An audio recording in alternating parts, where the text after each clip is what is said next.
اول سؤال واصعب سؤال بسالهم لاي حد هنبتدي شغل معاه هو ايه الستايل اللي احنا هنشتغل. زمان كان الموضوع سهل، هنشتغل مودرن، هنشتغل كلاسيك.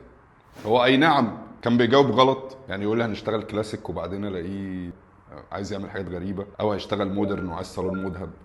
ومع الوقت والتطور وبنترست وانستجرام بقى في ستايلز كتير قوي، بوهو، نيو كلاسيك، كانتري، مينيمال. بس من اسبوع كده حد طلب مني طلب غريب جدا. بنت المفروض ليها اوضه في الفيلا، فبسالها ايه الستايل اللي انت عايزاه، فكنا على طول متعودين ان البنت تقول لك عايز حاجه بينك، عايز حاجه جيرلي، عايز. لكن ردت عليا وقالت لي انا عايزاه انستجرامابل.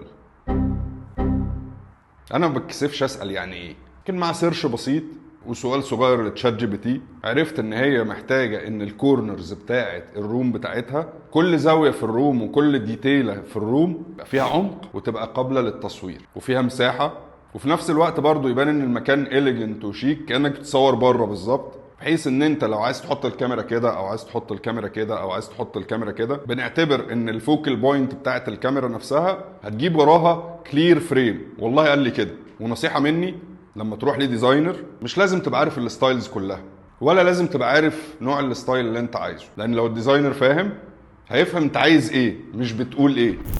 هو ايه احسن لون نعمله للحيطه او للسقف؟ اقول لكم على سر، تعال. في حوالي 35 درجه في كل لون، كلهم نتيجتهم تقريبا بتبقى واحده. عارف ليه؟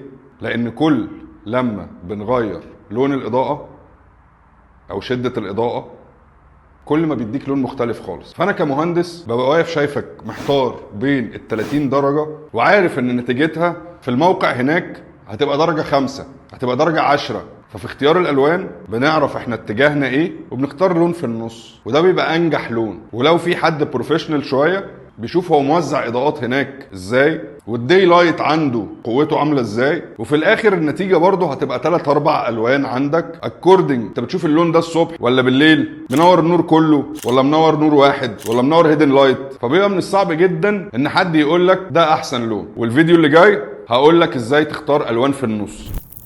لو لسه بتشطب شقتك او بادئ فيها او لسه بادئ تعمل ديزاين، خلي بالك لو مش عامل اماكن للستورج هتبوظ الديزاين كله، مش الديزاين نفسه، لكن مع الاستخدام هتفضل الدنيا مكركبه وحضرتك هتفضلي تصوتي على طول. لكن هنوصل للديزاين ده وهنعرف نحققه لان شكل الديزاين حلو، ولكن مع اي حركه، مع اي كرتونه زياده، مع اي حاجه مش محتاجينها، مع اي سيزونال ديكوريشن بنعمله زي الكريسماس زي رمضان، هنلاقي عندنا كراكيب كتير طفوا الدولاب ولا تحت الكنبه ولا تحت السرير. فعشان تخلي بالك من القصة دي احسب لنفسك اماكن تخزين في الشقة 100 متر، يعني تقريبا 10%.